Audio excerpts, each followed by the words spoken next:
Do not lose your first love. I've lost my first love for Jesus. How do I get it back? You were once that on-fire Christian who couldn't wait to spend time with God, waking up early to sit in His presence. You used to share your faith boldly, eager for every opportunity to talk about Jesus. Your worship wasn't just a Sunday routine. It was the song in your heart, filling even the quiet moments of your day. There was a time when your heart burned for Jesus. Worship felt alive. Prayer was your go-to conversation, and the Word of God spoke to you in ways that left you in awe.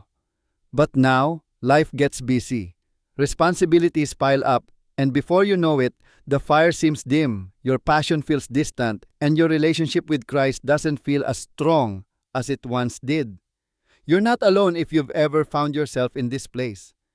Even the church in Ephesus, known for its perseverance and faithfulness, received this warning from Jesus.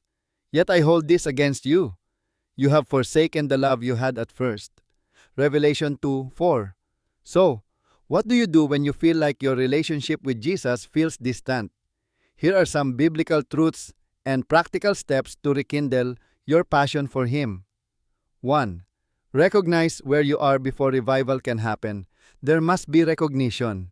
Jesus calls out the Ephesian church not to condemn them but to wake them up. He wants them to see how far they've drifted so they can return. Ask yourself, what changed? Was it busyness, distraction, sin, or discouragement? Sometimes the shift happens gradually, and before we know it, we're spiritually running on empty. 2. Remember where you started. Jesus tells the Ephesians, "Consider how far you have fallen."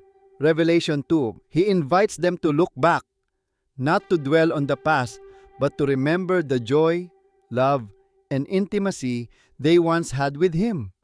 Think back to when you first encountered Jesus. What was different? What stirred your heart for Him?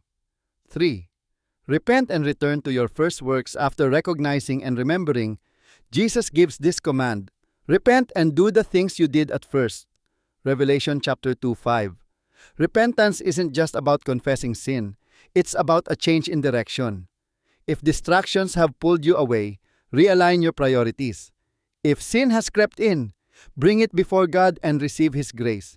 If you've just grown cold, ask the Holy Spirit to reignite your passion. Start doing the things that once brought you close to Jesus. Reading His Word, spending time in worship, being accountable to godly counsel, and serving others with love. 4. Return to relationship, not just routine. Losing your first love isn't always about stopping spiritual disciplines.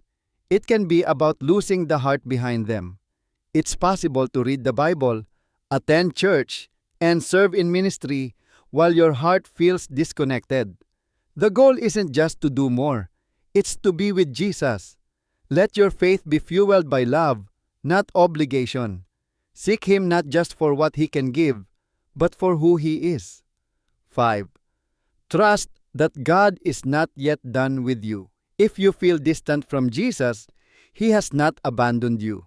He is drawing you back, calling you into deeper intimacy. His love for you hasn't changed, and His grace is more than enough to restore what feels lost. He who began a good work in you will carry it on to completion until the day of Christ Jesus.